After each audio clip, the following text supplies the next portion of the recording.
Hey guys, welcome back to Delve Stack.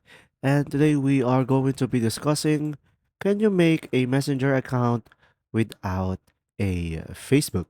So guys, to answer this, the answer is yes. You can make a messenger account without a separate or active Facebook account. So to do this, you can just simply go ahead and go to the messenger application into your device.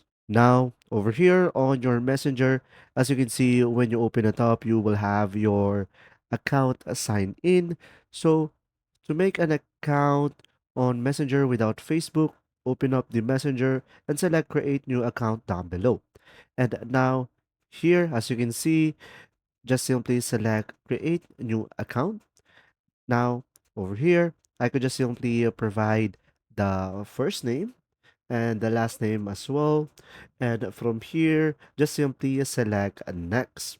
And once you have provided that, just simply provided your birth date as well.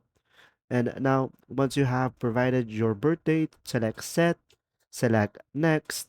And from here, just simply provide your gender. Of course, I will be a male and select next. And now to do this, as you can see, we will have an option over here, mobile number. So guys, if you create an account with just your number, you can create an account without Facebook. So from here, of course, just simply provide your number, and after that, a verification code will be sent to you, and you could just simply go ahead and use the Messenger application without a Facebook. Now, guys, one thing, if you have an existing Facebook account, you can deactivate your Facebook account while keeping your Messenger account active, and that is some alternative solutions as well.